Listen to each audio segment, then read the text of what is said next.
equation, you just do your, you could do this too. I don't know if you guys ever done the shortcut right here. 3 equals 1/6 plus b, solve for b. This is 3/2. 3 minus 3/2 is something, 3/2, thank you. And so my equation would be y equals 1/6x plus 3/2. So if you graph square root of x and you graph 1/6x plus 3/2, it'll hit at the point 9,3. And that's the only place it will hit. It's kind of nifty. You guys with me? Yeah. Well, if you're not with me in class, that's the ultimate worst place. At least be with me right now. So that process is not too evil, right? I mean, that's not yet. But let me do this. Let me show you what 2/8 says. And 2/8's not a big step from 2/7. And then we'll maybe try a couple of a little more complicated functions, and then we'll head out.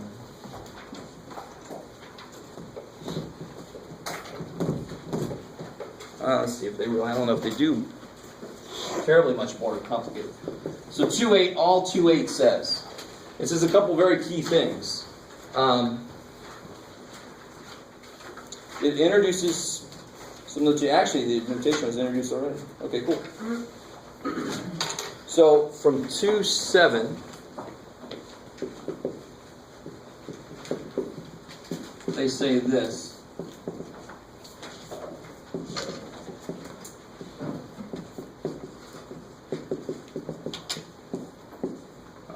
This notation here, you read this as, this is read as f prime of a. Right, so that's just a little, that's not a 1, that's a little slash.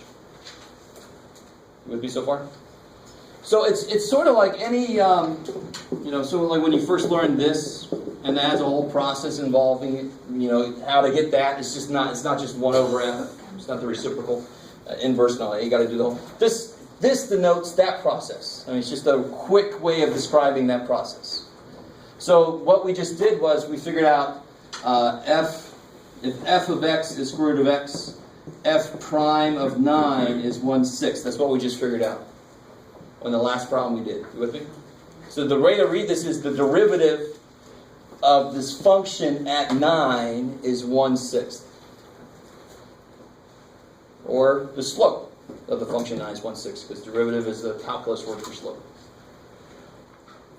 So what does 2/8 really do? Well, all 2/8 really does is it says, you're being way too specific, section 2/7. Why don't we just say that f prime of x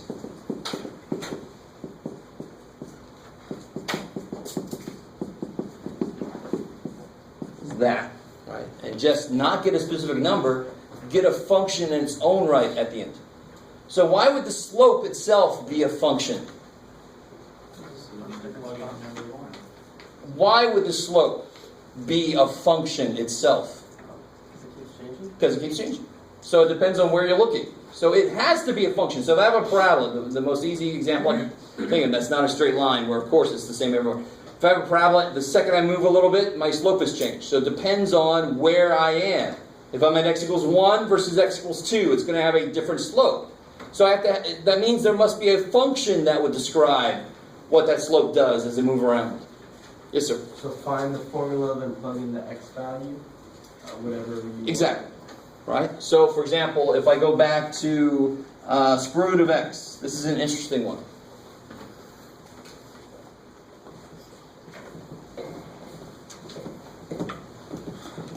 So if I do this f prime, given that f of x is square root of x, f prime of x would be square root of x plus h. Oh, sorry. Don't forget your limit. Minus square root of x over h. And we'd actually go through the same process we just did. It's just more useful, if you can imagine. What if somebody then said, well, I want it not at 9 anymore, I want it at 7. And you're like, shit. I got to have to go through the whole process again and put a 7 in there. Why don't you just get something that works for any input? And then whatever the hell the guy comes up with, you just plug it in. So I would do the same thing we just did a minute ago, right? Multiply by the conjugate. So on the top I get the x plus h minus x. On the bottom I get this business again. Oops. So the x's cancel, the h's cancel. Oops, don't forget your limit. Be better than me. Don't forget that limit. Limit as h goes to 0 of 1 over this. And of course, this is really, really interesting. Now we have a general rule for the square root of x. When I plug an h equal to 0 in, what do I get? Oh, what'd you say? Sorry, I was writing it down. I love you guys. Take my magnetic moment. 1 over, do it again. 2 square root of x. I like. What is the square root of x in another form, exponentially? X to the 1/2 is very interesting. That ends up with you might think maybe a cube root would have like a 1 over 3 possibly, maybe, and it does. But I mean, now I've got a rule for the square root of x. The derivative will always be that. I don't have to go through this process a billion times if I change. I don't want a 9, I want a 10. I don't want a 10, I want an 11. Screw you, I can just put it in there, right? So what's the slope? Slope of square root of x at 4. It's f prime of 4. So if you want to know the slope of a function, where you plug that input, what will you plug it into? F prime. Because f prime is the slope. Right? It's the derivative that will tell you the slope. Why am I making a big point of this? Because we will start graphing functions and using slopes to help us. But if you want to know where a function is, you plug it into f of x. If you want to know what the slope is at the point, plug it into f prime of x. And you will mix those up sometimes. And your graph will do funky-ass things because of that. So just be careful. Yes, sir? I got confused. When you went from 1 over the square root of x plus h times plus square root of n. So if I put a 0 in there, I get square root of x plus square root of x. Okay. Cool. If you plug in a 4, then Now if I plug a 4, and that's my f prime there, isn't it? That's f prime. So yeah, when I plug a 4 in, I get 1/4. That's the slope at 4. So now I can get the slope of the square root of x anywhere, obviously on its domain. Yeah. So are you going to show us like the really long way first like that, and then later you're going to show us a different way that's more fast? The nice thing is, I know what you're saying. The nice thing is if we show a few key functions through the limit definition, we can then find patterns and then we can mix those and make other. We don't have to do this process for every function we're going to hit. You with me? Okay, cool. Because you're right. If we had to do that for every function we know, and the ones we don't know yet, that would be more than a semester. Right? Okay. But we have to talk about this for a few key functions. Now, square root of x, I just wanted to show it to you real quick because we had just done it. But a more interesting one to look at would be some kind of a polynomial function. So let me see if you guys... If you remember what I told you earlier, this will be easier to do. So we'll see if somebody sees what I'm saying. If the function I give you is g of x is x, I won't be so evil, x cubed. Find out what g prime of x equals. Using that limit definition. If you've had calculus before or know some calculus already, neat. You still have to use the limit definition, and I will be very specific on a test. Use the limit definition to find the slope, blah, blah, blah.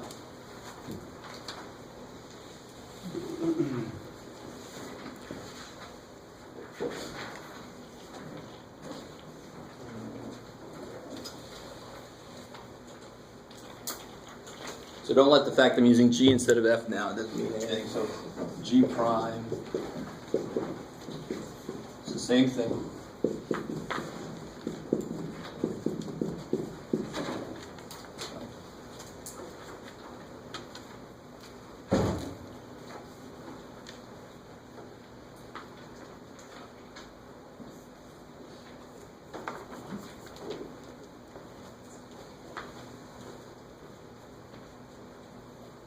What's that? No. Because that type of thing only works if the function is square root of x. Right? I mean, if the function is square root of x, that's the process it goes through to end up here. I don't have square root of x. I have something very different. So it can't use that form. And maybe it's a form, but it won't be.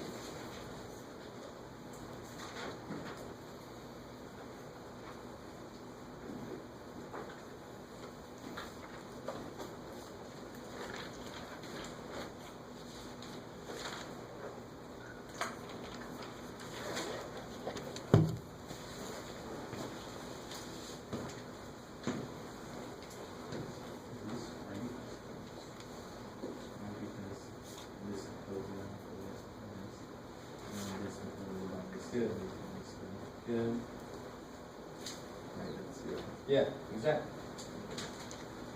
So you might have somebody said that, so they know the shortcut.